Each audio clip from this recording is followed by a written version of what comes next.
This adventurous story begins in the Kyoto region of Japan. At present, a new Japanese government had been established in this region. This government was constantly working on developing various sectors, but it had no shortage of enemies. The government had announced that imports and exports with foreign countries would now become much easier, which could significantly improve their economic condition. But some enemies of the Japanese government belonged to the shogun community. In fact, before this new government, it was the shogun community that used to rule the region. However, the new Japanese government had completely taken control and imposed its own rules. The shogun committee kept trying in every way to overthrow the government and regain power. Among them were several powerful samurais. We are now shown the house of one such shogun family, where many samurais had surrounded a man in the center. That man was not an ordinary person but a samurai himself, one who acted on his own terms. His name was Kenshiro. The samurais of the shogun community had caught Kenshiro red-handed during a fight. They were now torturing him and interrogating him about who had sent him and what his future plans were. Despite being beaten so badly, Kenshiro did not utter a single word. He remained silent, as if waiting for the right moment to escape. Suddenly, one man approached Kenshiro to extract some information from him, but Kenshiro quickly jumped on him and bit off his ear. The man was severely injured, and the other samurais rushed at Kenshiro. Kenshiro had now fully entered battle mode. Whatever object he got his hands, or rather mouth, on, he used it to attack. He knew that any delay could cost him his life. Finally, Kenshiro got hold of his sword, but his hands were still tightly bound. So, he grabbed the katana with his mouth and started attacking directly. Even though the samurais were well-trained and extremely powerful, they couldn't even properly see Kenshi's movements, because even with bound hands, Kenshiro was swinging the sword with his mouth and attacking them. He had trained so hard in sword fighting and speed that ordinary people and even trained samurais couldn't keep up with him. One by one, Kenshiro began killing them all. He showed no mercy, because he knew they wouldn't show him any either. If given the chance, they would have dismembered him completely. After killing all of them, Kenshiro immediately escaped. Shortly after, we are introduced to an officer named Hajime, who worked for the Japanese government. He used to investigate and try to solve different cases. When Hajime arrived at the scene with his research team, all they saw were dead bodies.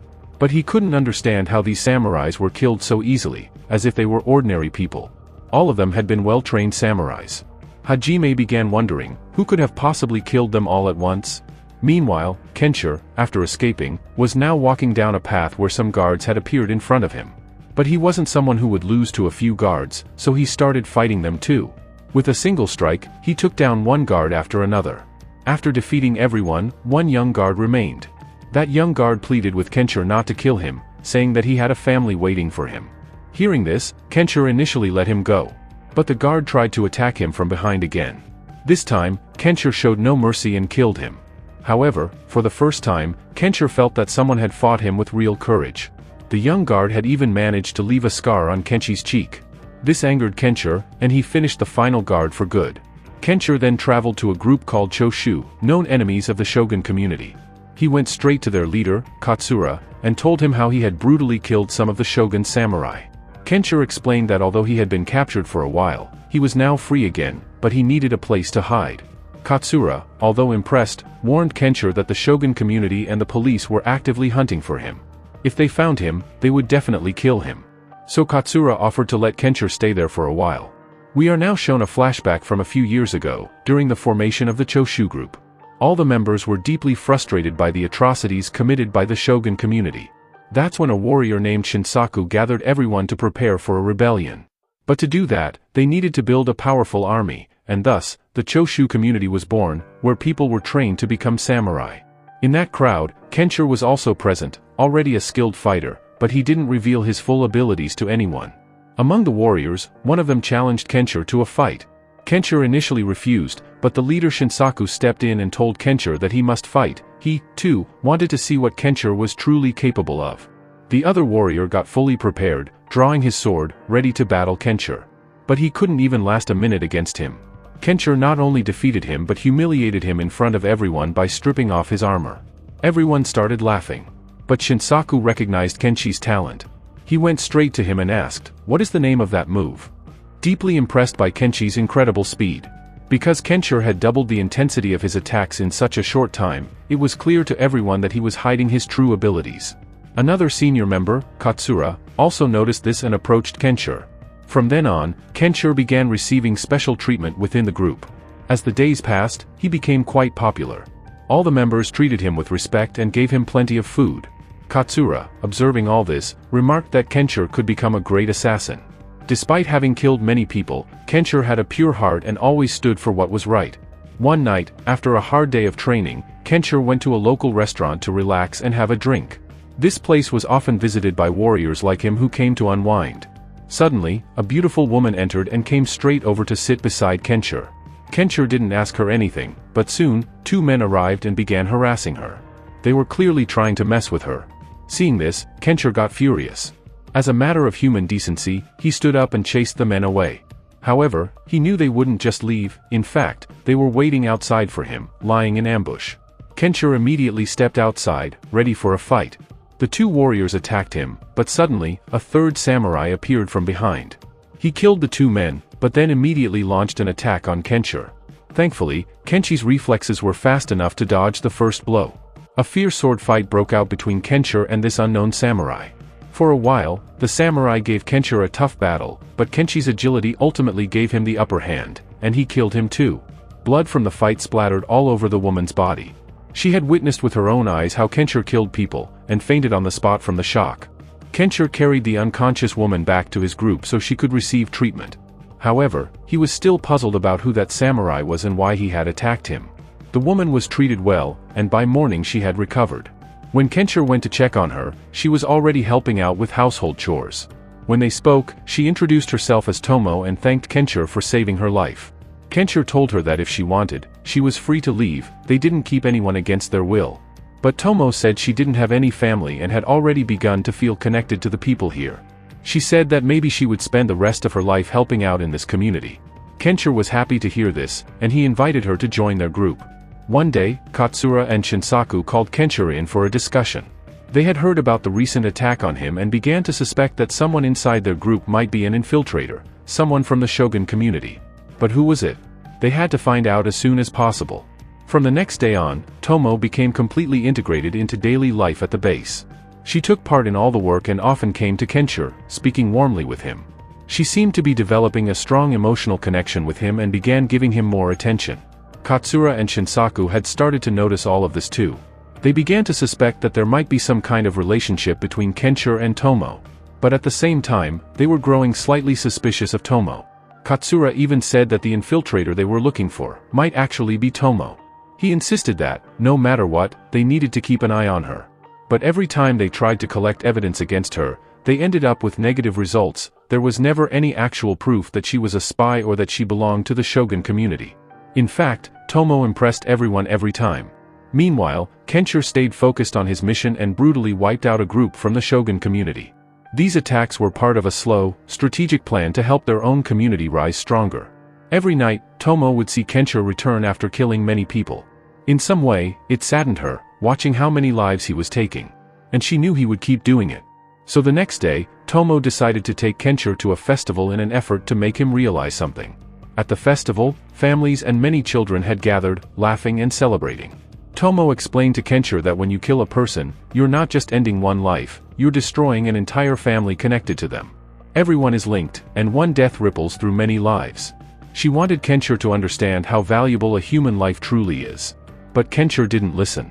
He became angry and walked away. For him, the only thing that mattered was the growth and survival of his group, and if anyone came in the way of that, he wouldn't spare them. Meanwhile, we are introduced to an officer named Kondo, who, along with his team, was searching for the group that was spreading chaos and rebellion. The Japanese government had granted Kondo permission to eliminate these rebel groups, but he still didn't know who their leaders were. Luckily, Kondo and his men captured one Choshu group member, whom they tortured for information. The man was severely injured but hadn't revealed anything yet. Kondo realized that they wouldn't get anything out of him this way. They'd have to find the group on their own. On the other side, Kenshiro was walking through the market.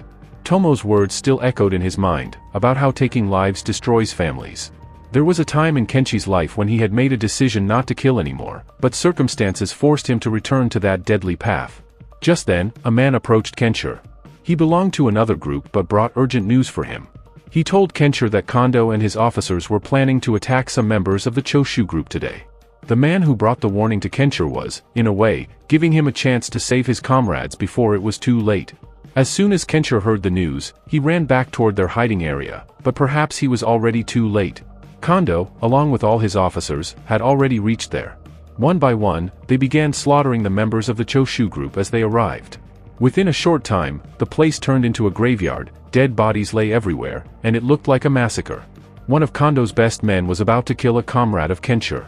He had injured him so badly that blood was pouring out of his body, but Kenshiro arrived just in time. He fought that attacker fiercely, but now Kondo and all his men joined in. Kenshiro was alone against them all. But as they say, when luck is with you, anything is possible. Kenshi's own supporters also arrived, ready to fight back. Together, they unleashed chaos. A brutal battle broke out, destroying everything around them. Houses were set ablaze, and both sides lost many warriors. The village turned into a battlefield. Because the fight was growing too intense, both groups decided to retreat, vowing to fight again another day, and to prove who among them was the strongest, the one who would ultimately control everything. But Kenshiro and the members of the Choshu group were deeply disheartened. They had lost the most. Kenshiro himself was badly injured, and Tommo was taking care of him attentively. But she still didn't understand why Kenshiro refused to accept the things she had tried to make him realize, that if he just stopped the violence, all of this could finally end. While applying medicine to his wounds, Tommo unintentionally fell asleep. Her hand moved to Kenshi's neck while she dozed off. Kenshiro instantly woke up in alarm, thinking an enemy was trying to kill him, and instinctively drew his sword. But a moment later, he realized it was Tommo. Embarrassed, he apologized, feeling strange and unsettled. He wanted to make things right, but nothing seemed to go the way he wanted. Tommo encouraged Kenshiro to try harder, but just then, they learned that Kondo and his men were on their way, intending to arrest or kill anyone associated with the Choshu group. Tommo realized this immediately and escaped with Kenshiro from the house. The next day, they were shown walking through the marketplace, where they unexpectedly ran into Katsura, who was hiding there to save himself. Katsura told Kenshiro that until the situation settled down, he and Tommo should go somewhere far away. Katsura advised Tommo to pretend to be Kenshi's wife, and to find a house outside the village where they could live quietly. Once things were safe again, Katsura would come find them. Tommo understood the plan and set off on a long journey with Kenshiro. Both of them felt helpless, unsure of what to do, but they followed Katsura's instructions. Eventually, they reached an abandoned house outside the village. Since no one lived there, they cleaned it up and began living together. Over time, their bond grew deeper. They started to truly care for each other, living like a real husband and wife. Tommo took care of all the household chores, and Kenshiro brought home food. Tommo never hesitated to look after Kenshiro. It truly felt like they were made for each other. But deep down, they both knew this peace wouldn't last forever. Kenshiro was still living in that house with Tommo and used to get resources through his allies. Katsura and Shinsaku were helping him because they both knew just how powerful Kenshiro was. Very few samurai were ever born with such strength and skill. But every time Shinsaku came to visit Kenshiro, he would warn him. "Keep an eye on Tommo. We've had our doubts from the start. She could be a spy belonging to the enemy faction, leaking information about you to them." However, Kenshiro always dismissed this warning, because by now, he had truly fallen in love with Tommo. He couldn't even imagine the possibility that she would betray him. One day, while Kenshiro was returning home, he saw another man leaving the house. Tommo told him it was her younger brother, Nishi, who had escaped and come here. Kenshiro didn't quite understand what was going on, so Tommo explained everything to him. She told him how her mother had died during her childhood, and since then she had been the one looking after her sick father and younger brother. That's when she had grown up to be an independent woman. But now, their enemies had captured both her father and brother. They would only leave them alone if she agreed to work for them. However, Tommo didn't reveal to Kenshiro what kind of work she had been forced to do. Kenshiro confronted Tommo, seeing her emotional. He tried to calm her down. He promised her that no matter how hard times got, he would never leave her. He would stay by her side and keep moving forward, no matter what. Later that night, Kenshiro was asleep, but Tommo quietly got up in the middle of the night and began writing something on a few pages. Maybe they were meant for Kenshiro to find later. By the time he would wake up, Tommo had already left. Here, the truth finally comes out. Tommo did belong to the enemy faction and had been working for them from the very beginning. She traveled to meet a man named Tatsu, a member of another rival group. Tatsu began interrogating her, asking for all the details about Kenshiro. This very group, led by Tatsu, had captured Tommo's father and brother, and many years ago, they had even killed her fiancé in a brutal manner. In order to save what was left of her family, Tommo had no choice but to do whatever they said. So from the very start, Tommo had been living with Kenshiro, monitoring him and providing secret information to Tatsu's group. Even worse, the members of Tatsu's group mistreated and abused Tommo constantly, but she endured it all, for her family. Meanwhile, back at home, Kenshiro woke up and noticed Tommo was gone. Just then, Shinsaku arrived, and finally told him the truth. Tommo has betrayed you. She worked for the enemy group, and now, she had left forever. Kenshi's heart was completely shattered.